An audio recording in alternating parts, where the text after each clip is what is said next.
Assalamualaikum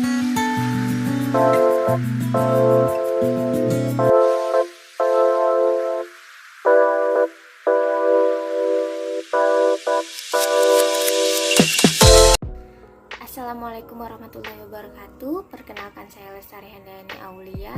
Saya berasal dari Prodi Ilmu Politik, Fakultas Ilmu Sosial dan Ilmu Politik Universitas Syekh Kuala.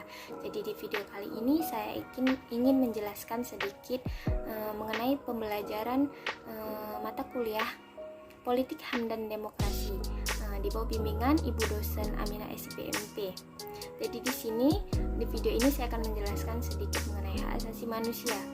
Jadi di poin pertama ini yaitu ada karakteristik HAM. Karakteristik HAM di sini terdapat 3 bagian. Yang pertama yaitu asasi, di mana asasi ini dianggap sebagai fundamen yang di atasnya seluruh organisasi hidup bersama yang harus dibangun. Lalu bagian yang kedua yaitu ada universal, di mana universal ini yaitu dimiliki oleh manusia tanpa membedakan ras, suku, bangsa, negara, agama, bahasa, jenis kelamin dan juga usia. Lalu yang terakhir, yang ketiga yaitu toleransi, di mana toleransi ini bukannya tanpa batas, melainkan yang bisa membatasi hak, yaitu dengan hak juga. Jadi demi terrealisasinya hak-hak orang lain maupun hak-hak sendiri. Lalu selain dari karakteristik HAM tersebut juga ada sifat dasar HAM. Di sini akan saya jelaskan 6 sifat dasar hak asasi manusia. Yang pertama itu ada inherent, di mana inherent berarti melekat, yaitu hak asasi manusia dimiliki karena kodrat atau martabatnya sebagai manusia. Hak asasi manusia tidak diberikan, tidak bisa dibeli, tidak diwariskan, dan tidak diperoleh dengan jalan apapun.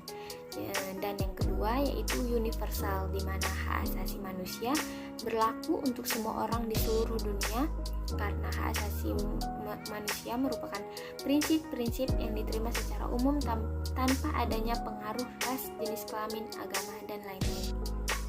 Lalu yang ketiga itu ada inalienable, yang berarti tidak dapat dicabut, yaitu hak asasi manusia tidak bisa diingkari dan merupakan hak semua manusia sejak lahir.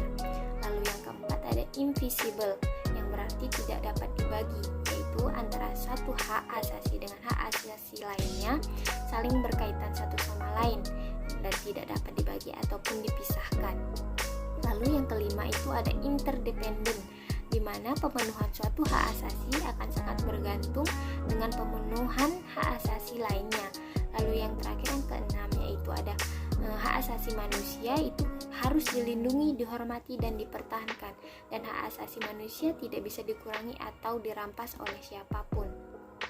Lalu di poin ketiga itu ada struktur hak. Di sini akan menjelaskan 2 struktur hak, yaitu pertama subjek hak dan objek hak. Subjek hak sendiri yang berarti yaitu orang yang memiliki hak atau si pemilik hak, dan objek hak yaitu menuntut pemenuhan hak itu sendiri. Lalu ada hubungan hak dengan kewajiban.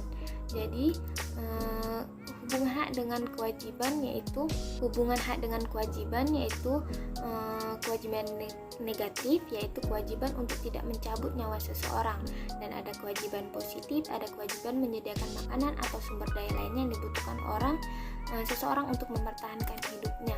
Lalu ada kewajiban yang diimplementasikan oleh hak, yaitu kewajiban negatif, di mana kewajiban yang memerintahkan seseorang untuk tidak mengintervensi relasi antara seseorang dengan apa yang menjadi haknya. Lalu yang kedua yaitu ada kewajiban positif, di mana kewajiban ini yang memerintahkan seseorang untuk menciptakan atau mempertahankan relasi antara seseorang dengan apa yang dia miliki atau yang menjadi haknya. Lalu selain itu hak juga ada hak negatif dan hak positif. Hak negatif dan hak positif yaitu di mana hak mengimplikasikan kewajiban positif, yaitu hak positif, yaitu pemenuhan hak itu memerlukan campur tangan dari orang lain. Lalu yang kedua yaitu hak yang mengimplikasikan kewajiban negatif, di mana hak tersebut dinamakan hak negatif, yaitu pemenuhan hak yang tidak memerlukan campur tangan dari orang lain. Lalu selanjutnya yaitu ada sifat hak negatif dan hak positif, di mana hak negatif memiliki sifat absolut, yaitu mengimplikasikan kewajiban yang harus dipatuhi kapan saja dan di mana saja. Sebagai contoh, kemutlakan hak negatif untuk hidup membuat pemiliknya tidak dapat diambil oleh siapapun dan atas dasar alasan apapun. Lalu yang kedua yaitu hak positif, di mana sifat hak positif ini yaitu kondisional, jadi mengimplikasikan kewajiban yang harus dipatuhi di dalam kondisi tertentu. Lalu poin selanjutnya yaitu prinsip dasar hak asasi manusia. Di sini saya menjelaskan 3 prinsip dasar hak asasi manusia, yaitu ada kebebasan, kesetaraan, dan non-diskriminasi. Yang pertama yaitu kebebasan, di mana kebebasan positif adalah kebebasan melakukan sesuatu dan pihak lain, dan kemudian ada kebebasan negatif yang bermakna bebas dari sebuah tekanan. Lalu yaitu ada kesetaraan, di mana kesetaraan ini mensyaratkan adanya perlakuan yang setara. Pada situasi yang sama harus diperlakukan dengan cara yang sama, dan jika pada suatu situasi yang berbeda juga diperlakukan dengan cara yang berbeda pula. Lalu ada non-diskriminasi, di mana non-diskriminasi ini itu pelarangan melakukan pembedaan dengan alasan apapun kecuali diskriminasi positif atau kebijakan afirmasi. Sekian penjelasan hak asasi manusia menurut saya. Lebih dan kurang saya mohon maaf. Saya juga masih belajar. Wabillahi taufiq wal hidayah. Assalamualaikum warahmatullahi wabarakatuh.